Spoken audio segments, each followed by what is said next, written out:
पहलगाम आतंकी हमले में जान गंवाने वाले इंदौर के सुशील नथानियाल का अंतिम संस्कार जूनी इंदौर कब्रिस्तान में ईसाई रीति रिवाज से किया गया।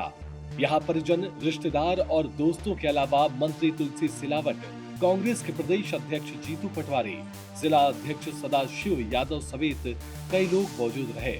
इससे पहले सुशील की अंतिम यात्रा वीणा नगर स्थित उनके घर से शुरू हुई। पार्थिव शरीर विशेष वाहन में नंदा नगर चर्च पहुंच गया। यहाँ प्रार्थना के बाद कब्रिस्तान के लिए पार्थिव शरीर रवाना हुआ। अंतिम यात्रा से पहले सुशील के घर पर उन्हें श्रद्धांजलि दी गई। पत्नी जेनिफर उनके ताबूत से लिपट कर रोई। पिता बदहवास नजर आए। सुशील की छोटी बुआ इंदु डावर की आंखों से आंसू रुक नहीं रहे थे। कांपती आवाज में बस एक ही सवाल बार बार पूछ रही थी, अब किसका इंतजार करूंगी मैं, बता मुझे। ये दृश्य देखकर मौके पर मौजूद हर किसी की आंखें नम हो गई। सुशील अलीराजपुर स्थित LIC की सैटेलाइट शाखा में पदस्थ थे। वे 4 दिन पहले ही 21 वर्षीय बेटे ऑस्टिन गोल्डी, 30 वर्षीय बेटी आकांक्षा और पत्नी जेनिफर के साथ 18 अप्रैल को कश्मीर गए थे। 22 अप्रैल की दोपहर करीब 2:45 पर पहलगाम की बैसारन घाटी में पर्यटकों पर फायरिंग की, जिसमें 27 लोगों की मौत हो गई। इनमें सुशील भी शामिल थे। बेटी आकांक्षा को पैर में गोली लगी थी। सुशील की पत्नी जेनिफर खातीपुरा के सरकारी स्कूल में टीचर है। आकांक्षा सूरत में बैंक ऑफ बड़ौदा में फर्स्ट क्लास ऑफिसर, जबकि ऑस्टिन बैडमिंटन खिलाड़ी है। परिवार मूल रूप से जोबट का रहने वाला है। पुलिस वाले और आर्मी वाले काफ़ी ज़्यादा हो जाए, क्योंकि वो सबसे ज़्यादा टूरिस्ट वाली जगह है। वो सब किसी से पूछ रहे थे कि मुस्लिम अगर आप मुस्लिम नहीं हो, गोली मार रहे सीधे। मेरे सामने उनने 6 लोगों को गोली मारी। उनसे सिर्फ इतना पूछा मुस्लिम, किसी ने बोला हाँ, तो बोला कलमा पढ़ के बताओ। और अगर कलमा भी पढ़ दी उसके बाद उसने बोला कि अपने नीचे के कपड़े खोल के बताओ। और उनने बोला कि खातून नहीं है तुम्हारा, तो सीधे गोली मार दी। वो 15-15 साल के बच्चे हैं। वो कम से कम 4 लोग थे। वो सेल्फी ले रहे थे, अपने सर पर कैमरा लगा के आए थे। अब आपको भी बोला कलमा पढ़ने के लिए? हाँ। जीतू पटवारी बोले, पूरा देश सरकार के साथ है।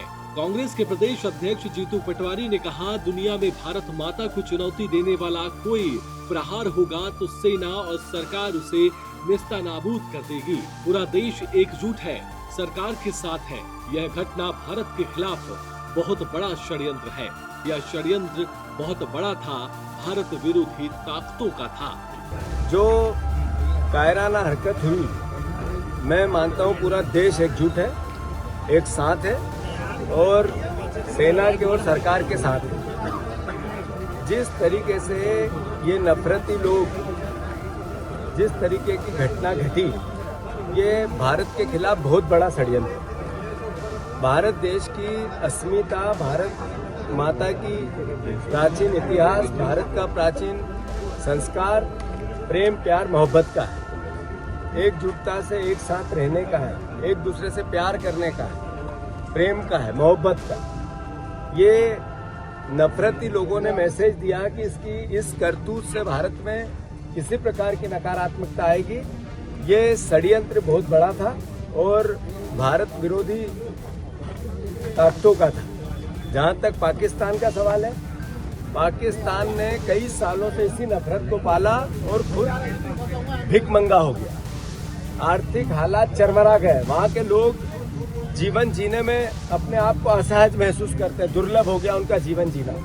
फिर भी उनकी जो अक्ल है वो घुटनों में चली गई, वहाँ के राजनेताओं की, वहाँ की सरकारों की, वहाँ की व्यवस्था की। और यही कारण है कि भारतवर्ष जो प्रेम का है, हम आपस में मिल के रहते हैं, या हर तरह की समृद्धि लाते हैं। हमारा अपना प्राचीन इतिहास है, हमारी सभ्यता है, संस्कार है। नफरत भारत से कैसे जाए, ये लड़ाई है। ऐसे आतंकवादी संगठन ISIS से जो पोषित है, इनको सबक सिखाए। ये मैं प्रार्थना करता हूँ मोदी जी से, यही प्रार्थना करता हूँ भारत सरकार से। पाकिस्तान को ऐसा सबक सिखाना चाहिए कि इसके बाद कोई भारत माता के मस्तक तरफ देख नहीं सकता। कैलाश विजयवर्गीय बोले, पाकिस्तान में आतंकवाद बढ़ा, पड़ोसी देशों में खतरा। वहीं मंत्री कैलाश विजयवर्गीय ने कहा कि आतंकी हमले पर पूरे विश्व ने चिंता प्रकट की है। जिस प्रकार पाकिस्तान में आतंकवाद बढ़ रहा है, उससे पड़ोसी देशों में खतरा पैदा हुआ है, वह गंभीर चिंता का विषय है। प्रधानमंत्री मोदी ने इस पर अच्छा और कड़ा रुख अपनाया है। देश भी यही चाहता है कि ऐसे ही कड़ा रुख अपनाया जाए। देखिए, मुझे लगता है कि सारे विश्व ने इसके प्रति चिंता प्रकट की है। जिस प्रकार आतंकवाद बढ़ रहा है पाकिस्तान में और उससे पड़ोसी राज्यों में जो खतरा पैदा हुआ है, वो निश्चित रूप से चिंतनीय विषय है। और अब मुझे लगता है कि माननीय प्रधानमंत्री जी ने एक अच्छा कड़ा रुख लिया है और देश भी चाहता है कि कड़ा रुख ले। अभी पानी बंद करना, समझ लीजिए कि पानी बंद करने से जबलपुर की पाकिस्तान की पूरी अर्थव्यवस्था बिगड़ जाएगी और मुझे लगता है कि इससे काफ़ी असर होगा। और मैं वो शब्दों का उपयोग नहीं करूँगा जो और लोग कह रहे हैं कि पाकिस्तान को अब दिन में तारे दिखेंगे, और मुझे लगता है कि बहुत ज़रूरी भी है ये, क्योंकि जिस तरीके से उन्होंने आतंकवाद के माध्यम से समाज को बांटने की कोशिश की है, वह असहनीय है, बर्दाश्त करने लायक नहीं है और इस पर कड़ी कार्रवाई होना चाहिए। कि देश की जनता की भी मांग है और प्रधानमंत्री जी उसके अनुरूप कार्य करें। बहुत फ़र्क पड़ेगा, पाकिस्तान की इकोनॉमी डिस्टर्ब हो जाएगी, मतलब पाकिस्तान की जीडीपी बहुत कम हो जाएगी, क्योंकि जो एग्रीकल्चर बेस्ड इकोनॉमी वो तो करीब करीब 0 पे पहुंच जाएगी। इस तरह की अन्य खबरों से अपडेट रहने के लिए आप बने रहिए खबर विभाग के साथ। अब हमारे YouTube चैनल को तुरंत सब्सक्राइब कर लीजिए।